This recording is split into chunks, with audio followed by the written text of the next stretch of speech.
Hello, and welcome to the Old Soul Archaeology Podcast. My name is Michelle Janae. Thank you for tuning in and listening. Are you ready to dig deep?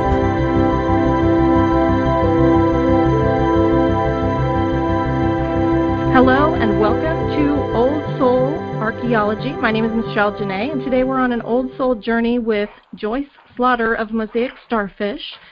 And she is the owner of Mosaic Starfish, LLC. She has a diverse background and history that includes mentoring and leading in a corporate setting for 23 years, studying yoga philosophy and principles for 13 years, and providing coaching services for more than 10 years. Joyce has developed a business coaching framework based on this unique background. Now, prior to COVID, Joyce was also teaching private yoga sessions in clients' homes. Joyce has a deep passion for the study of gratitude that she has used to create a 21-day experience which guides participants into what Joyce calls embodied gratitude. Most people know the power of expressing gratitude, radiating, sending it out into the world, but she wants to help guide people into the experience of being immersed in that feeling of gratitude within their own bodies. So welcome, Joyce. It's good to have you here today. Hi, Michelle. Thanks for having me. I'm excited about what we're going to talk about. I love the idea of embodied gratitude, but before we get to that, I want to talk a little bit about your name, Mosaic Starfish, your LLC business name. Tell me a little bit about how you came about that name. It's a very fascinating and interesting combination.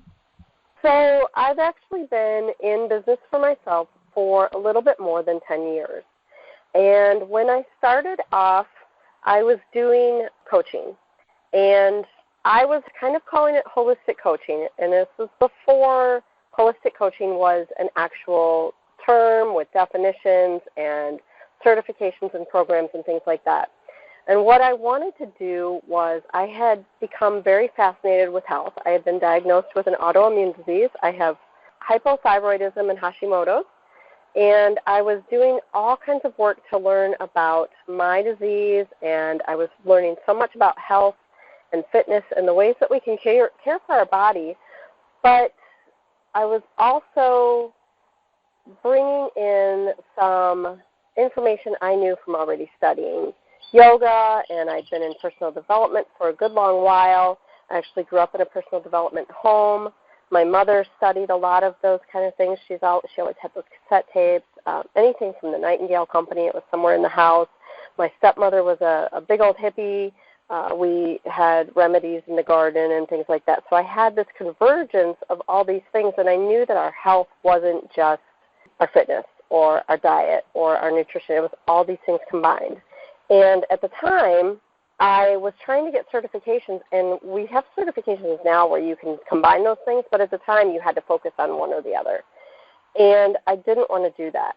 I wanted to bring in this mosaic of different studies and philosophies and practices that would actually be the foundation for how I coached people. And just having the word mosaic didn't seem to make any sense. But that's how I kind of thought of what I was teaching, was it looks like a mosaic, and what it would be for you versus someone else, you might have a different mosaic picture, because maybe you need a little more spiritual development, or you need a little more fitness development, or whatever that was that we had to focus on. For you, the picture had to look different. So I really liked the concept of mosaic. And as I studied and took classes and went through the process of becoming a coach, I would decide not to work in this area or not to work in that area. And I just happened onto an article about starfish. And starfish, this isn't for all species or genus of starfish, but quite a few of them. If they lose a limb, a new limb grows back. And I thought that was really perfect, because they're five-pronged or five-fingered, and 5 is a magical number in the spiritual world. It has a lot of resonance. It's a very important number. And I was kind of going through this process of, I always kind of had 5 topics at a time, and when I wouldn't want to teach one, or I would decide that I didn't want to go down that lane, and I kind of lopped it off, something new would appear in its place. So I kind of felt like this starfish. I had this big picture of all these different things that I wanted to work in. I had these 5 categories, prongs, limbs, pillars going at different times. And then whenever one would fall off my plate, a new one would come back. And it just so happened that the day that I decided on putting Starfish somewhere into my business name, I was talking to an old friend of mine from college. I'd known her for a bajillion years.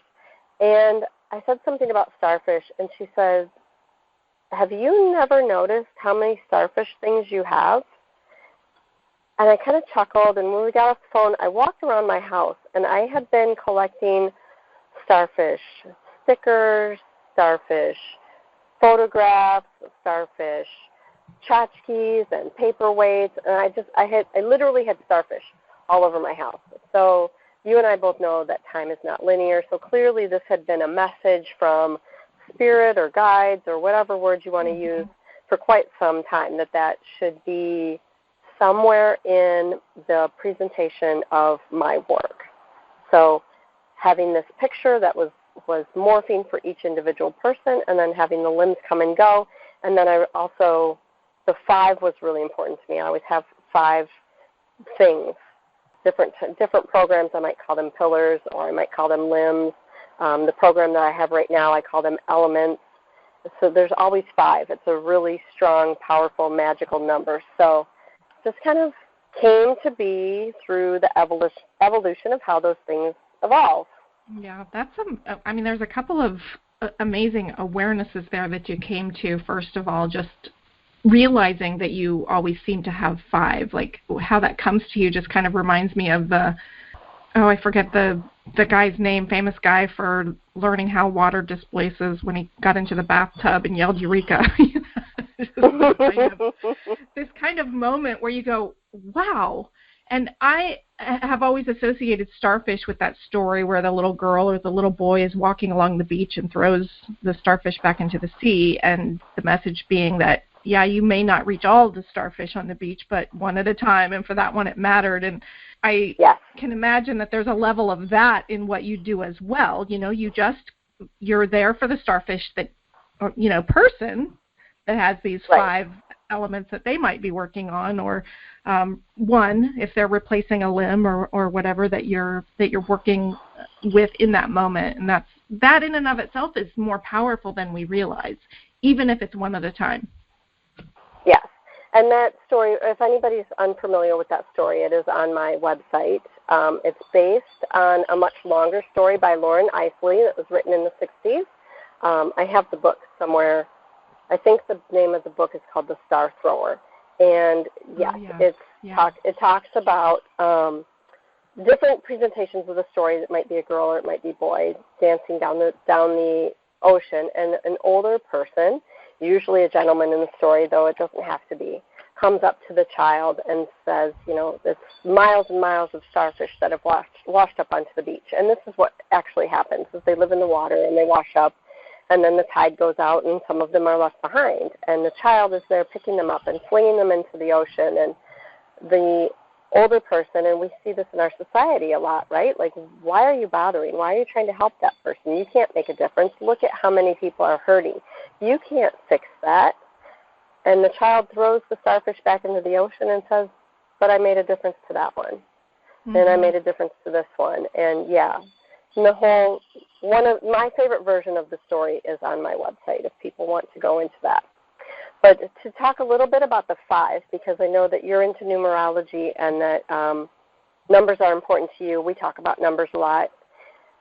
The 5 actually symbolizes man, health, love, and marriage, and it combines the female number 2 with the male number 3. So 5 plus 2, so that's the number of marriage. So when we go back in time and we talk about the Pythagoreans, they considered 5 to be the marriage between heaven and earth. And if anybody's ever seen that Leonardo da Vinci drawing of the man and his arms are outstretched and he's standing in one presentation of it and his legs are wide in another presentation, 5 is also the number of the human being, and it symbolizes our 4 limbs plus our head. Mm-hmm. So then we also have our 5 senses, the sight, hearing, taste, touch, and smell. It's a major sign in the tarot, which when you think about it, we use it a lot in our language, too. I mean, we give people a high five. We see it in our teams. We see it in our musical performances. We see it in even our Olympic rings. Mm-hmm. I could probably go on and on. Knowing that the numbers are very powerful, and then the marriage of numbers is incredible too when you think about how they combine. Right. So that's a very important concept to me, that combination of the male and the female. We tend a lot in our society to try to pull these apart and think of them as separate, but they're not separate. They're together. And my favorite representation of how the male and the female work together is the Chinese symbol of yin and yang, where we have one color is the male, one color is the female, and it all depends on which lineage you follow. And then within each one is a little bit of that color. So if you look at the white, there'll be a dot of the black, and in the black there's a dot of the white, and sometimes the white is on top and sometimes the black is on top. And that is very, to me, representational of how each and every one of us is. We all contain elements of the male and the female. And I think especially lately we've been trying to get away from that as a out there society, other people. But I think it's very important to bring that back home and recognize that that is not separate, that we are both male and female. We have both of those components within us, with both of those energies, and that it's our responsibility to learn how to balance those in a way that's most efficient and productive for us as individuals. Right. Jung would have called it the anima and the animus, and his approach on it is fascinating as well. And it has been unfortunate that we've not only divided them, but we've focused a lot more on the masculine itself. And so as the feminine rises again, it is important not to leave the masculine behind and to really know that it is this marriage of two things, and that yin and yang is actually a perfect circle. So moving on, I want to talk about one of your 5 pillars, and currently that is the area of gratitude. And you talk about a program that you're working on offering shortly. I think you had mentioned that is called embodied gratitude. Can you tell me a little bit about what the difference is from a gratitude in the head versus a gratitude that is more visceral? Sure, absolutely. So we all know, I imagine anyone that's listening to your podcast or that's found your podcast is aware of the power of gratitude, and maybe even practices it on a regular basis. Maybe at the end of the day they write something that they're grateful for, or they have a planner or journal that says at the top, today I'm going to be grateful for. And a lot of us can walk outside and we can step in nature and we can look up and we can be thankful that there's sun or moon or stars or whatever time of day we're stepping out. But one of the things that caught my eye, which first drew me to gratitude, was when I started trying to really scale up my business, scale up myself individually, and really learn and grow. And as I looked around, because success leaves clues, we've all heard that saying, every single person that I looked at in every single walk of life, whether it was a spiritual leader, a professional leader, an entrepreneurial leader, whatever it was, every single one of them had a regular, daily gratitude practice that was non-negotiable for them. And so I started building that in, and I noticed that as I did that, things were brighter and shinier and everything, but I didn't really feel it. Like it wasn't somatic.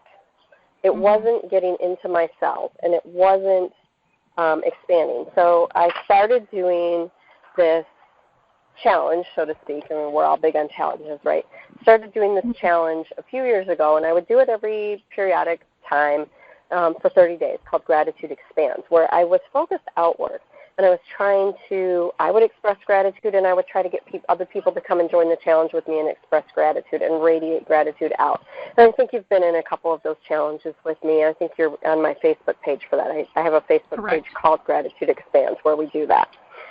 And I became aware one day that I was spending a lot of time on gratitude out there, gratitude for you inviting me on this podcast. These are great things, right? Gratitude for the man who comes and cuts my grass so that I don't have to do it. I like fresh cut grass. I like the smell, and I don't like to do the work. So gratitude for him. But there's a totally different feeling when we experience something and envision it outside of us, external from us, from when we experience something and it's internal to us. And the powerful thing for me was when I was doing a breathwork practice. I have a lot of breathwork practitioners in town, and they do a lot of different varieties.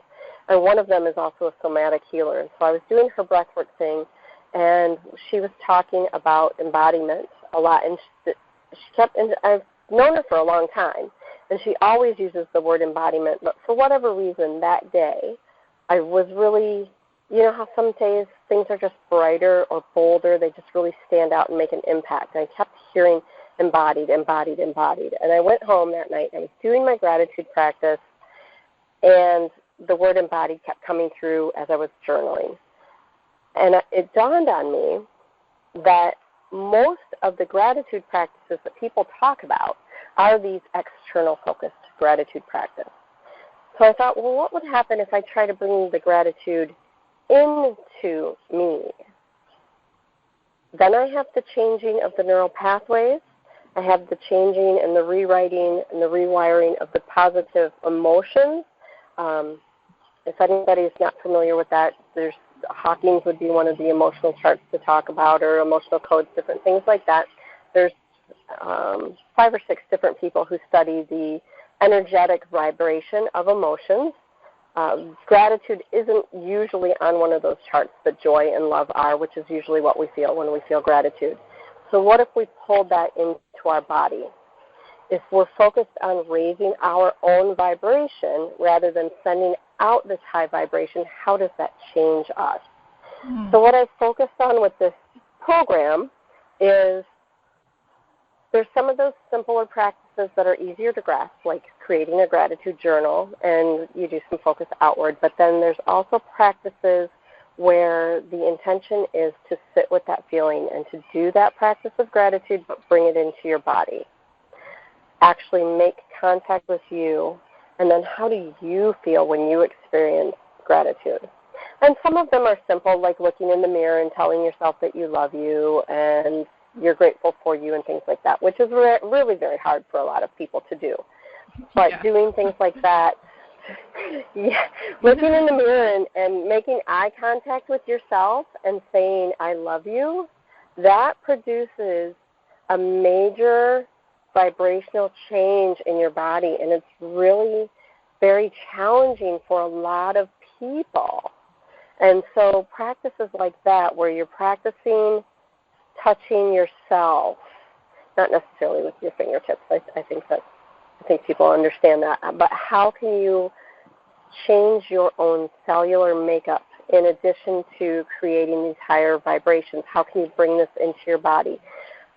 Because one of the things, I mentioned it briefly just a minute ago, but one of the things that happens when you practice gratitude on a regular basis is you begin to change your neural pathways. There's a lot of work out there these days about how you can rewire your brain and change old habits and things like that, and gratitude is usually one of the first steps in that. So this, in addition to that, is really just calling it home. How can you come home to yourself? And when you're home to yourself, you're more grounded, you're more stable, and you're more able to positively influence the world around you. Instead of always focusing this external gratitude, if we start internally, or we learn to bring it internally, think of how much more of an impact and difference we can make when we do start to push that energy out.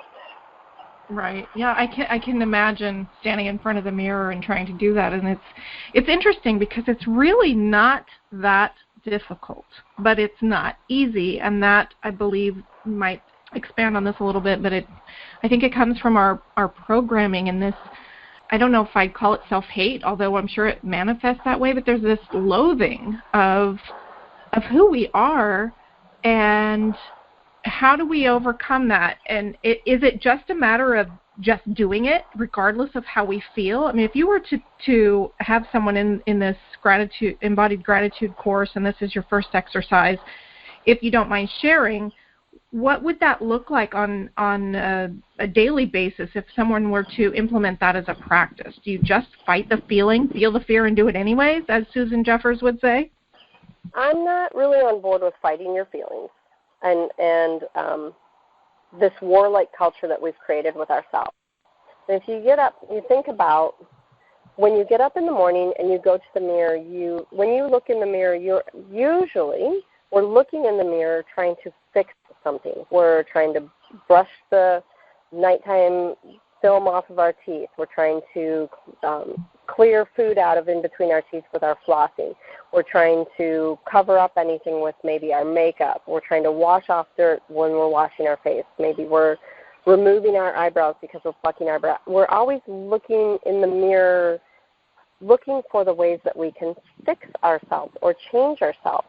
How often do we actually just look in the mirror and not even necessarily go that next step of saying thank you or finding something to be appreciative, but just look in the mirror and not try to look for, do I have a piece of kale stuck in my teeth, or do I have some food on my chin, or did I spill on my shirt? How often do we just go to the mirror and stand there and actually look at ourselves? It sounds like an easy enough step, I guess. So then it's kind of like meditation, where you're not fighting the thoughts that come into your head. You're just allowing them to pass. So you're simply saying, go to the mirror, and instead of looking at your eyebrows, look into your eyes and just be with yourself for a moment. Right. Okay. Well, I can't even tell you how fast time passes when we're having conversations like these, and we're kind of wrapping up, and I want to have you back as a guest, Joyce, because we've really only touched the surface. But I want to ask you really quickly, as part of Old Soul Archaeology and Digging Deep, tell me in closing what your idea, maybe a characteristic or your definition of an old soul is. An old soul, to me, we've heard this terminology for quite a while, or I've heard this terminology for quite a while. Oh, that person's just an old soul. And it's usually said in sort of this dismissive way. But my personal belief system is that we go through multiple incarnations and that we choose the life that we are in. So whatever we're experiencing right now, we've chosen to come here in this body, in this form, in this time, for the purpose of experiencing whatever we're experiencing. And that includes trauma, that includes joy, that includes happiness, that includes all of the things. And I think that as a part of the collective consciousness, we're doing this as a way to help elevate all of us, all beings. And to me, an old soul is somebody who has gone through multiple of those incarnations and not just been there, but been there and done some work and learned and grown. And you can feel it. People that have that inner wisdom, that inner experience, you can feel it when you're around them. They walk into a room and they just seem to be a little more lit up. They seem to be a little bit brighter. They seem to be a little more energetic. If you know them throughout their life, they seem to grasp things more quickly. They just know. They're more in tune with their intuition. They're more at home and comfortable with themselves. They're not so outward and having to be out in the world. They like to be out in the world, but in a different way, in a more observer kind of way, in a more, almost like a vacuum, sucking in whatever they can suck in and apply, and they're aware that we go through these spirals in life. And they may not be able to verbalize this. They may not be aware that they're aware, but they're aware that everything kind of functions in this circle, and that we climb up a spiral sort of like a staircase. When I see it in my head, it's not like stairs that we would step up, but we would actually be kind of sucked up like a vortex. And they're moving more quickly up this vortex. I believe everybody's moving up the vortex, and I believe that some old souls choose to come back down a couple of rungs because maybe they want to experience something again, or they want to look at something again with some new processing that they've learned in a different life. It's just a resonance that you feel when you're around them, a different vibration. I think it's really powerful when we see this in children. And I think that throughout history, I think we've had waves of people where like a whole bunch of old souls came back at one time. And I think we're experiencing the growing up of some of those people. I know in the 70s there was this big thing around indigo children, and I'm not even necessarily speaking about that. I think there's a lot of people, you and I are about the same age, there's a lot of people like us that wouldn't actually be classified as indigo children, but that went through similar stories and have now come up to be some sort of healer, leader, teacher, some sort of that kind of thing. There's like this whole group of people that are all within a 8 to 12 year range of when we were born that are not quite as powerful as indigo children, or maybe more powerful in a different way. It's kind of like a balance. And I think if we go back and we look through history, we've seen that. I think we saw that when we think about the 1600s and the Salem witch trials. I think that if we go and we look through history, we see a lot of these different pockets of the linear, man-made, conceptual time of history where people, there just seem to be big pops of a whole bunch of people did things. That you can look at Mayans and Incans, and you can look around the world, and the same things were happening in different places around the world before our time where you could actually be connected. Right. I don't know that I'd ever really thought about it being dismissive, but I know that a lot of the things that we think about, love, forgiveness, gratitude, they're espoused in many dogmas, but you still feel that dismissiveness, like somehow only the mystics or the saints were capable of it, and who are you to try so hard to reach this state of awakening? So I can appreciate that as well, that it probably is dismissive to some, but I echo the sentiment that this awakening is, I guess, maybe some of us hopefully digging deep and realizing that we do. I personally believe we all have the old soul within us, regardless of how many incarnations that we've had. That is connection to source. So a beautiful explanation of your thoughts on that, and I appreciate it.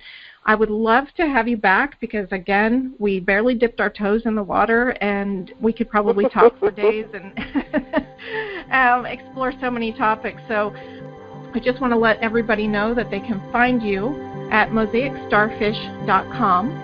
Also, facebook.com/mosaicstarfish, the same on Instagram at mosaicstarfish.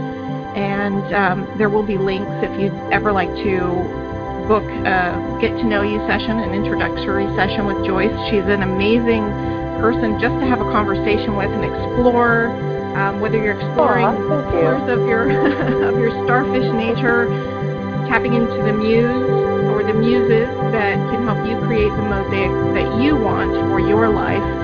Go onto Facebook and search Gratitude Expands and join that movement as well. And here's to embodied gratitude. Thank you for being with us today on Old Soul Archaeology, Joyce. Thank you for having me, Michelle.